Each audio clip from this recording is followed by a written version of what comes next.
دعا مانگنے کا مسنون طریقہ، سینے کے سامنے ہاتھ اٹھائیں اور ہتھیلیاں آسمان کی طرف رہیں، کیونکہ دعا کا قبلہ آسمان ہے، اور دونوں ہاتھوں میں تھوڑا سا فاصلہ ہو، اور دعا کے بعد دونوں ہاتھوں کو چہرے پر مل لیں۔ یہ نیک فعل ہے، گویا شاہی عطیہ مل گیا اور سر آنکھوں پر رکھ لیا، سر آنکھوں پر لگا لیا۔ یہ ادائے بندگی عجیب ہے اور کیا ہی محبوب ہے۔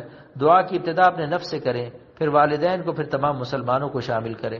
اول آخر درود شریف پڑھنے سے دعا جلد قبول ہوتی ہے، جس کی تفصیل اوپر گزر چکی۔ 2 رکعت صلاۃ حاجت پڑھ کر صلاۃ حاجت کی دعا پڑھنا بھی جلد حاجت روائی کا ذریعہ ہے۔ دعا کا آہستہ مانگنا اور تضرع سے، یعنی گڑ گڑا کر مانگنا، ادعوا ربکم تضرعا وخفیہ، چلتے پھرتے نعرہ مغفرت، چلتے پھرتے تھوڑی تھوڑی دیر کے میں یہ نعرہ ہلکی آواز سے لگا لیا کرے۔ یا حلیم یا کریم یا واسع المغفرت، صفت حلیم کی تجلی سے اللہ تعالیٰ کے عذاب سے انشاءاللہ محفوظ رہے گا، اور صفت کریم کی تجلی سے نااہلیت کے باوجود اللہ تعالیٰ کی رحمت کا نزول ہوگا۔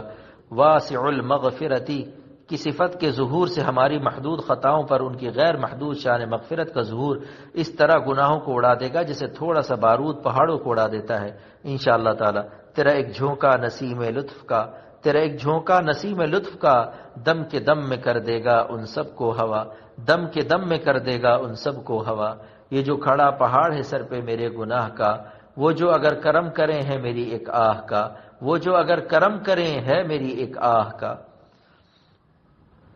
گناہگاروں کے دعا مانگنے میں حجاب اور اس کا علاج۔ بعض لوگ غالب کا یہ شعر پڑھتے ہیں، کعبہ کس منہ سے جاؤ گے غالب، کعبہ کس منہ سے جاؤ گے غالب، شرم تم کو مگر نہیں آتی۔ اس شعر نے بعض لوگوں کو اللہ تعالیٰ سے دور کر دیا اور وہ مایوس ہو گئے، جبکہ ہم سے ایسے بڑے بڑے گناہ ہو گئے تو اب کس منہ سے کعبہ جائیں کہ اب تو توبہ کرتے ہوئے شرم آتی ہے۔ یہ سخت نادانی ہے، کیونکہ حیا کی حقیقت ہے کہ ان مولا کا لا یراک حیث نہاک۔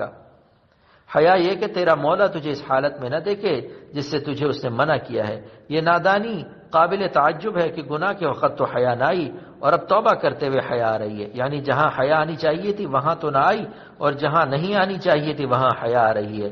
حالانکہ حالت توبہ میں بندوں کو دیکھنا حق تعالیٰ کو محبوب ہے۔ قرآن میں ارشاد فرماتے ہیں ان اللہ یحب التوابین، یعنی اللہ تعالیٰ توبہ کرنے والوں کو محبوب رکھتا ہے۔ حضرت مولانا شاہ محمد احمد صاحب پرتاپ گڑھی دامت برکاتہم نے غالب کے شعر کی اصلاح فرمائی ہے، فرماتے ہیں میں اسی منہ سے کعبہ جاؤں گا، میں اسی منہ سے کعبہ جاؤں گا، شرم کو خاک میں ملاؤں گا، شرم کو خاک میں ملاؤں گا، ان کو رو رو کے میں مناؤں گا، ان کو رو رو کے میں مناؤں گا، اپنی بگڑی کو یوں بناؤں گا۔ حضرت یعقوب علیہ السلام کی وہ دعا جس کو حضرت جبرائیل علیہ السلام نے سکھایا تھا۔ تفسیر المعانی میں حضرت علامہ آلوسی رحمۃ اللہ علیہ تحریر فرماتے ہیں کہ جب حضرت یوسف علیہ السلام نے اپنے بھائیوں کو معاف کر دیا اور لا تثریب علیکم الیوم کا اعلان کر دیا تو بھائیوں نے کہا کہ ابا جان اور اے ہمارے بھائی، آپ لوگوں نے تو معاف کر دیا، لیکن اگر اللہ تعالیٰ نے ہم کو معاف نہ فرمایا تو آپ حضرات کا عفو ہم کو کچھ مفید نہ ہوگا۔ اس لیے آپ حضرات اللہ تعالیٰ سے دعا فرمائیے کہ ہماری خطاؤں کی معافی بذریعہ وحی نازل فرما دیں۔ چونکہ انبیاء علیہ السلام ارحم البریہ یعنی ارحم الخلائق ہوتے ہیں، اس لیے حضرت یعقوب علیہ السلام نے فرمایا سوف استغفر لکم ربی انہ هو الغفور الرحیم، عن قریب تمہارے لیے اپنے رب سے دعائیں مغفرت کروں گا، بے شک وہ غفور الرحیم ہے۔ حضرت حکیم الامت حضرت تانوی رحمۃ اللہ علیہ نے اس کی تفسیر میں فرماتے ہیں کہ سوف تاخیر کے لیے آتا ہے، بس وقت قبولیت یعنی تہجد کے وقت کا انتظار فرمایا۔ حضرت آلوسی رحمۃ اللہ علیہ فرماتے ہیں فقام الشیخ علیہ السلام فاستقبل القبلة وقام یوسف علیہ السلام خلفه قاموا خلفهما أذلة خاشعين فدعا وأمن یوسف علیہ السلام۔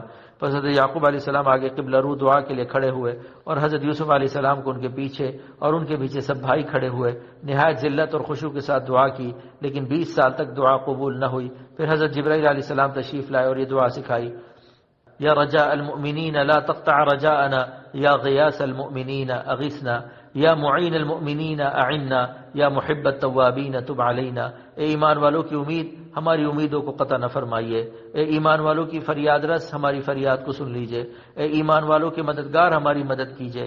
اے توبہ کرنے والوں سے محبت کرنے والے، ہمارے اوپر توجہ فرمائیے۔ یہ دعائیں جب بوقت سحر کی تو توبہ قبول ہو گئی۔ دعا ہے کہ اللہ تعالیٰ اس پورے مضمون کو شرف قبول عطا فرما کر امت مسلمہ کے لیے اس کا نفع عام و تام فرمائے، آمین۔ العارض محمد اختر عفا اللہ عنہ، 28 محرم الحرام 1406 ہجری۔